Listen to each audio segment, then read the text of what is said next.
खुलुमबाय बे समाव बड'लेण्ड इंखं टेलिभिजननि स्टुडिअ आं मिथिखा नार्जारि। खुलुमबाय बे समाव दङ बड'लेण्ड इंखं टेलिभिजननि स्टुडिअ आं खोमथागोरा गयारि। दिनैनि गाहाय रादाबफोराव दङ। सिमेन्ट दैमानि दालां सिङाव सासे बर' सुबुंनि गोथै सह मोनदों। परबतजरा जिल्ला कमिटि बिपिएफनि लेङाइ आफादगिरि दिलीप गयारिया दोलो नागारबाय।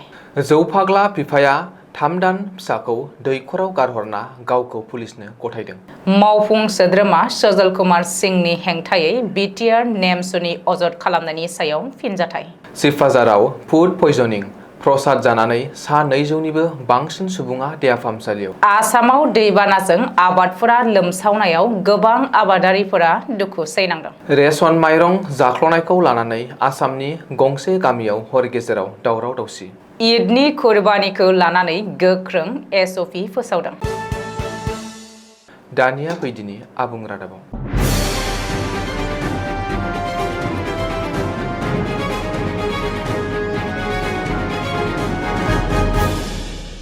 दिनै 6 जुन शुक्रबारखालि फुंनि 5 रिंगासोआव सिमेन्टसापुरि पुलिस थानानि सिङाव थानाय सिमेन्ट दैमानि दालां सिङाव 45 बोसोर बैसोनि सासे बर' सुबुंनि गोथै सहखौ गोजावनानै थानाय हालोदाव मोननो हादों। फोरमायथिनाय बायदिब्ला सिमेन्ट दैमायाव दालां लुनायनि बिबानाव थानाय सुबुंफोरा दिनै फुंनि समाव दालांनि गाहायाव नांथानानै थाफैनाय गोथै सहखौ नुसनदोंमोन। बे जाथाय आरो खौरांखौ मिथिनाय लोगो लोगोनो सिमेन्टसापुरिनि पुलिस हान्जाया जाथाय जानाय जायगासिम सौहैयो आरो गोथै सहखौ गावसोरनि आवथायाव लाबोनानै नायबिजिरो। थैनाय सुबुंखौ सिलाफोथार हालामनि भगबान बरगुरा गामिनि 4 गथ'नि बिफा हायथा बसुमतारी 45 बोसोर बैसोनि होननानै सिनायथिनो हादों। नखरनि बायदिब्ला अरुणाचलनि सोनाब सियां जिल्लानि दालि गामिनि सासे सुबुंनि न'आव खामानि मावनो एबा दाहोना थाहैदोंमोन हायथा बसुमतारीया। अदेबानि अरुणाचलनि सुबुङा हायथा बसुमतारीखौ गोमानानै दङ होननानै नखरनो खिन्था हरदोंमोन सिगाङावनो। नाथाय दिनै हरखाबनो सिमेन्ट दैमायाव गोजावनानै थानाय जाथायखौ नखरनि सुबुंफोरा गोरलैयैनो गनायनानै लानो हायाखै। अदेबानि पस्ट मर्टेम आरो पुलिसनि नायबिजिरनायनि उनावसो हायथा बसुमतारी थैनायनि गुबै जाहोनखौ मिथिनो हागोन।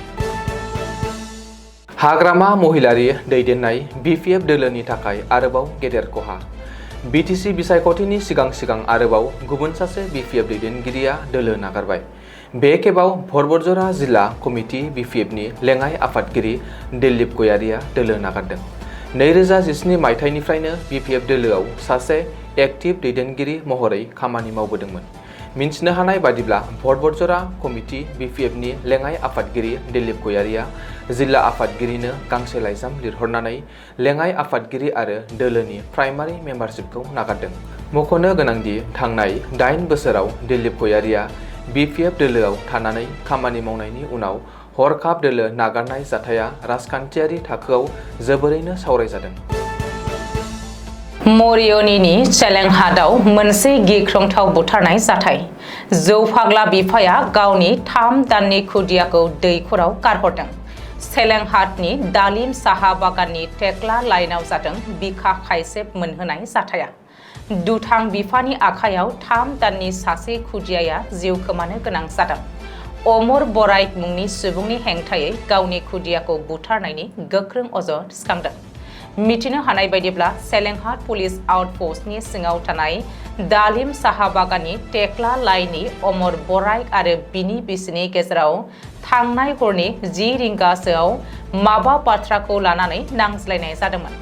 बिसि फिसायनि गेजेराव जानाय बे एना एनि आरो नांज्लायनायनि गेजेरावनो 30 बोसोर बैसोनि अमर बराइकआ गावनिनो 3 दाननि खुदियाखौ बिमानि आखाइनिफ्राय सेख'नानै लाङो आरो न' साखाथियावनो थानाय दैखराव गारहरो। बेनि उनाव दुथां अमर बराइकआ चेलेंहाट पुलिस थानायाव थांनानै गावखौनो पुलिसनो गथायहोयो। उननि समाव पुलिस बिफाना जाथायसालियाव थांनानै 3 दानाव आगान होनाय खुदियानि गोथै सहखौ दैखरनिफ्राय बोखांनाय जायो। बबेखानि पुलिसआ अमर बराइकखौ एरेस्ट खालामनानै गावनि जिम्मायाव लानायजों लोगोसेनो खुदियाखौ पस्ट मर्टेम आनजाद खालामनो थाखाय जरहाट मेडिकेल कलेज हस्पिटालाव दैथायहरो होननानै सुलुङाव फोरमायदों। साननैसो सिगां 3 नं श्रीरामपुर बियाबनि MCLA सजल कुमार सिंहनि सायाव गसाइगाव जिल्ला नेमसुनि आफादगिरि साद्दाम हुसेना होनाय अजदनि सायाव खेंफोरथि होदों भमराबिल आरो पलासगुरि PCDCनि सोद्रोमाफोरा। सजल कुमार सिंहआ 3 नं श्रीरामपुर बियाबाव जेबो जौगाथायनि खामानि मावनो हायाखै, दालां गंसेबो लुनो हायाखै होननानैबो खौरां बिजोङाव फोसावदोंमोन। बिटिआर नेमसुआ नाथाय बे अजदखौ नेवसिगारनानै सजल कुमार सिंहआ 3 नं श्रीरामपुर बियाबाव गोबां जौगानायनि खामानि मावदों आरो दालां लामा कालभार्ट मावदों आरो नखर नखर हेफाजाब खालामदों होननानै दाबि खालामदों। लोगोसे बिटिआर नेमसुखौ सैथो आरो नंगौ थासारिखौ नायनानै खामानि मावनो आरो बाथ्रा बुंनो खावलायो PCDCनि सोद्रोमाफोरा। रायजोआव फिन फुड पयजनिं जाथाय। मंगलदै जिल्लानि सिफाजाराव बिस गोनां जाग्रा मुवा मोनजाफ्लांनाय जाथाया सोराङाव फैदों। मिथिनो हानाय बायदिब्ला सिफाजारनि दिफिला कामारगावआव प्रसाद जानानै फुड पयजनिं जादों।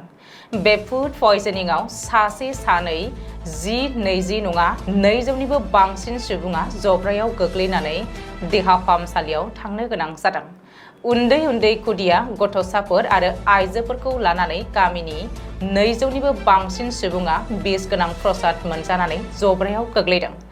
बेनिनो माखासे सुबुंनि हालोदा खैफोद गोनां थासारियाव। गुबुन गुबुन गंथाम सावस्रि मिरुआव थिसननो गोनां जादों प्रसाद जानानै जब्रा जानाय सुबुंफोरखौ। गोब्राबसिन थासारिनि सुबुंफोरखौ मंगलदै सिभिल हस्पिटालाव थिसननाय जादों। रिपर्ट बायदिब्ला गामिनि मन्दिराव जेठ दाननि सभानि प्रसाद जादोंमोन गामिनि रायजोफ्रा। सिफाजाराव गिख्रंथाव फुड पयजनिं जानाय जाथाया ओनसोलाव बयखौबो सोमोनांहोदों। थाद'नाय गैयाजासे गोब्राब अखा हानायनि जाहोनाव आसाम रायजोआव दै लोमसावनानै आबाद फोथारफोरखौ सिलिंखार खालामदों। मिन्थिनो हानाय बादिब्ला बङाइगाव जिल्लानि जगिगफायाव आबादारिफोरनि गोबां आबादफोरा दैबानाजों लोमसावनानै सिलिंखार जादों। बेनिनो महनपुर गामियाव गाज्रिसिनै सिलिंखार जानायखौ नुनो मोन्दों। गासै 200नि बांसिन आबादारि नखरफोरा गावसोरनि आबादखौ रैखा खालामनो आथिखालाव दैबानाजों थै-थां जुजिनांगासिनो दङ। बबेखानि दैबानानि थासारिखौ एसेब्लाबो खमायनाय नुदोंब्लाबो दाब दाब जायगानि आबादफोरा सिगाङावनो खहा जाजोबदोंमोन। बेनि अनगायैबो जायगानि सासे आबादारिया गावसोरनि खहा जानांनाय आबादफोरनि बागै बिजोंनि गेजेरजों रोखा फोरमायथिनानै होदों। लोगोसे सासे आबादारियाबो फोरमायबावदों दि थांनाय गोबां बोसोरनिफ्रायनो आबाद मावबोदोंमोनब्लाबो दानि बायदि थासारिखौ मोनबोफेराखैमोन आरो जोबस्रांनायनि जाहोनाव आबाद मावनानै जिउ खुंना जाग्रा आबादारिफोरा नखरखौ सामलायनो गोबां जेंनायाव गोग्लैनांदों। जरहाट जिल्लायाव थानाय मरियानि बेन्दोंआव थानाय हटिपुटि ओनसोलाव हर गेजेर समाव नांलाय खमलायनि मोनसे सोमोनांथाव जाथाय जादों।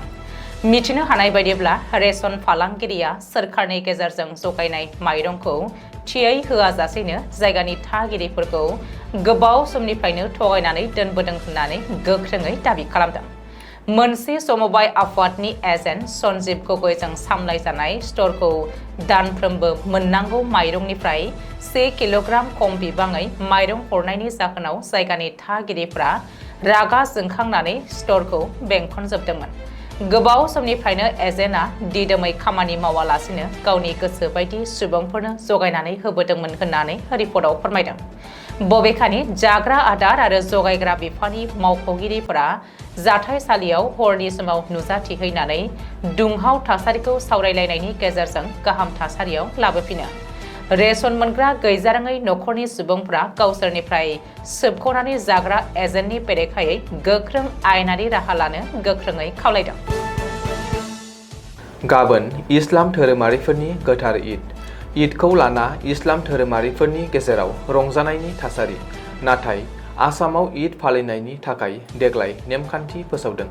ईदनि कुर्बानि होनायनि सायाव SOP फोसावदों आरो माखासे नेमखान्थि जारि खालामनाय जादों।